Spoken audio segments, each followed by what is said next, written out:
অন্য আর 10টি দিনের মতো শনিবার ভোর ভেনেজুয়েলার নাগরিকদের জন্য একরকম ছিল না। বিশেষ করে রাজধানী কারাকাসবাসী এক ভয়াবহ অভিজ্ঞতার মধ্য দিয়ে জেগে ওঠে। কয়েক দফা বিকট বিস্ফোরণ আর খুব নিচ দিয়ে উড়ে যাওয়া যুদ্ধবিমানের গর্জনে কেঁপে ওঠে পুরো শহর। এর কয়েক ঘন্টার মধ্যেই ফ্লোরিডা থেকে এক অভাবনীয় দাবি। প্রেসিডেন্ট ডোনাল্ড ট্রাম্প জানান, মার্কিন বাহিনী ভেনেজুয়েলায় একটি বড় ধরনের হামলা চালিয়েছে এবং দেশটির প্রেসিডেন্ট নিকোলাস মাদুরোকে সস্ত্রীক বন্দি করে মার্কিন আইন প্রয়োগকারী সংস্থার সহায়তায় তুলে আনা হয়েছে।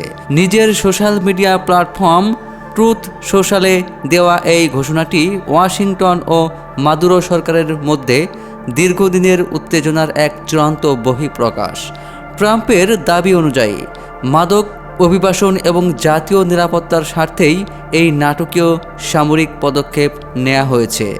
যুক্তরাষ্ট্রের পক্ষ থেকে এই হামলার পেছনে অভিবাসন, মাদক এবং নার্কো টেরোরিজম বা মাদক সন্ত্রাসবাদকে প্রধান কারণ হিসেবে দেখানো হয়েছে।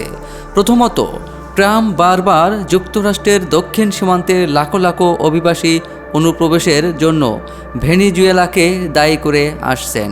প্রতিবেদন অনুযায়ী 2013 সাল থেকে অর্থনৈতিক বিপর্যয় ও রাজনৈতিক নিপীড়নের মুখে প্রায় 80 লাখ ভেনেজুয়েলান দেশ ছেড়েছেন। কোনো সুনির্দিষ্ট প্রমাণ ছাড়াই ট্রাম্প অভিযোগ তুলেছেন যে মাদুরো তার দেশের কারাগার ও মানসিক হাসপাতালগুলো খালি করে দিয়ে বন্দীদের জোরপূর্বক যুক্তরাষ্ট্রে পাঠিয়ে দিচ্ছেন। তবে কারাকাস এই অভিযোগ সরাসরি প্রত্যাখ্যান করেছে। দ্বিতীয় কারণ হলো মাদক। ট্রাম্পের দাবি, ভেনেজুয়েলা কোকেন পাচারের প্রধান রুট এবং যুক্তরাষ্ট্রে ফেন্টানাইল সংকটের জন্য তারা দায়ী। তিনি ভেনেজুয়েলার দুটি অপরাধী গোষ্ঠী ট্রেন ডি আরাইগুইয়া এবং কার্টেল ডিসিলস সোলেসকে বিদেশি সন্ত্রাসী সংগঠন হিসেবে ঘোষণা করেন। ট্রাম্পের অভিযোগ, এই কার্টেল বা মাদক চক্রটির নেতৃত্ব স্বয়ং ভেনেজুয়েলার প্রেসিডেন্ট মাদুরোই দিচ্ছেন। অন্যদিকে কারাকাসের দাবি, ওয়াশিংটন শুধুমাত্র সরকার পরিবর্তনের উদ্দেশ্যে হাসিল করতে এই মাদক বিরোধী যুদ্ধকে অস্ত্র হিসেবে ব্যবহার করছে। ট্রাম্পের বক্তব্য অনুযায়ী মার্কিন বাহিনী একটি সংক্ষিপ্ত কিন্তু অত্যন্ত জোরালো অপারেশন চালিয়ে মাদুরো ও তার স্ত্রীকে আটক করে ভেনেজুয়েলার বাইরে নিয়ে গেছে। তিনি জানান, এই অভিযানে মার্কিন আইন প্রয়োগকারী সংস্থাও যুক্ত ছিল। লাগোতে এক সংবাদ সম্মেলনের মাধ্যমে বিস্তারিত জানানোর প্রতিশ্রুতিও দিয়েছেন তিনি। নিউ ইয়র্ক টাইমসকে দেয়া এক সংক্ষিপ্ত সাক্ষাৎকারে তিনি এই অভিযানের পরিকল্পনা এবং এতে অংশ নেওয়া সেনাদের প্রশংসাও করেন। মাঠ পর্যায়ে কারাকাসের প্রত্যক্ষদর্শীরা জানিয়েছেন, সামরিক স্থাপনগুলোর আশেপাশে বিস্ফোরণ ও বিদ্যুৎ বিভ্রাটের ঘটনা ঘটেছে এবং আকাশে যুদ্ধবিমান উড়তে দেখা গেছে। অ্যাসোসিয়েটেড প্রেস দ্বারা যাচাইকৃত ভিডিওতে শহরের আকাশে ধোঁয়া ও গোলাগুলির আভা দেখা গেছে।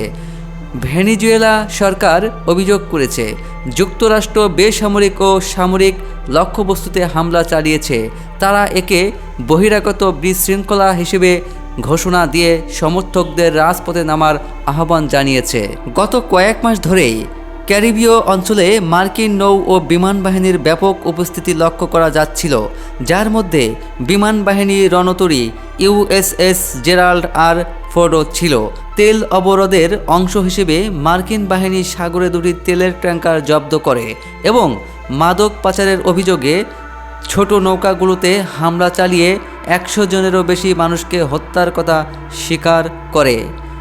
ট্রাম্প জানান, মাদকবাহী নৌকা ভেড়ানোর একটি ডক এলাকা ধ্বংস করা হয়েছে, যা এই অভিযানের আওতায় ভেনেজুয়েলার মাটিতে যুক্তরাষ্ট্রের প্রথম প্রকাশ হামলা।